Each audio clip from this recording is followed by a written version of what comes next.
আজকে আমাদের টপিক হচ্ছে বাইনারি থেকে অক্টাল এবং অক্টাল থেকে বাইনারি। চলো 3 মিনিটে শিখে নিই। অক্টাল সংখ্যা হচ্ছে তোমার 0, 1, 2 থেকে 7 পর্যন্ত। মূলত মোট 8টি ডিজিট, এই জন্য নাম হচ্ছে অক্টাল। ঠিক আছে, এই জন্য নাম কি? অক্টাল। আচ্ছা, এবার আমরা অক্টালে কীভাবে রূপান্তর করবো? অক্টালে রূপান্তর করার জন্য আমাদের আগে একটা অক্টাল সংখ্যা লিখি, যেরকম লিখলাম 512। আচ্ছা, অক্টালে রূপান্তর করার জন্য আমাদের আগের যে ভিডিওটা সেটা একটা আমরা দেখেছিলাম একটা সিক্রেট নাম্বার, সেটা হলো এই নাম্বারটা সব জায়গায় লাগবে 1 2 4 8। আচ্ছা, এই নাম্বারটা নিলাম। এবার আমরা মনে রাখবো সবসময়, এবার আমরা একটাকে 3 বিট আকারে কল্পনা করব। এই 5 এই 5 কত যোগ করলে 5 হয়? দেখো, 4 আর 1 যোগ করলে কিন্তু 5 হয়। তাহলে 4-এর নিচে 1, 2-এর নিচে 0, 1 1 0 1 1। কত কত যোগ করলে 1 হয়? শুধু 1 যোগ করলে 1 হয়। তাহলে 1-এর নিচে 1। কিন্তু অক্টালে আমাদের 3 বিট আকারে লেখা লাগবে। যেহেতু এখানে একটা আছে, তাহলে আগে আমরা 2টা শূন্য দিয়ে দেবো। তাহলে আমরা এই 2টা শূন্য দিলাম, 0 0 1। এবার আছে কত?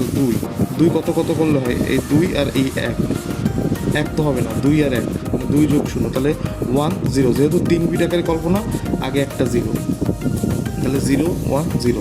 তাহলে এইটাই হচ্ছে তোমার মূলত অক্টাল, মানে বাইনারি সংখ্যা। বাইনারি থেকে অক্টাল। আচ্ছা, বাইনারি টু অক্টাল হচ্ছে আরও সহজ। আমরা একটা প্রথমে বাইনারি সংখ্যা লিখলাম, ধরো 1 0 1 0 0। যেহেতু আমরা অক্টালে তোমার ওই যে কনভার্ট করেছি, মানে অক্টাল থেকে যখন বাইনারিতে 3 বিট আকারে, সেহেতু এখানে বাইনারি কিন্তু 3 বিট আকারেই হবে। তো তোমরা এখানে দেখতে পাচ্ছ, ডান থেকে শুরু করবে 3 বিট, এই একটা 3 বিট, আবার এখানে 2টা, তাহলে আগে একটা 0 দিয়ে দিই, এই মোট 3 বিট হয়ে গেল। এবার এইটা আমরা সিক্রেট নাম্বারটা আবার লিখবো, 1 2 4, 3টা লিখলে যথেষ্ট এনাফ।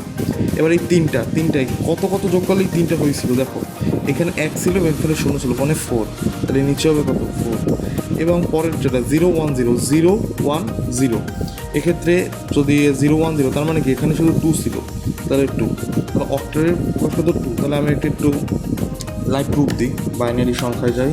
বাইনারি সংখ্যা আমরা লিখেছিলাম 0 1 0 1 0 0 0 1 0 1 0 0। এবার আমরা অক্টালে দেখবো, অক্টালে পেয়েছি আমরা 24। তাহলে আমরা অক্টালে যাচ্ছি, অক্টালে দেখো 24। ওকে, তুমি এভাবে অঙ্ক অনেক সহজেই করতে পারবে।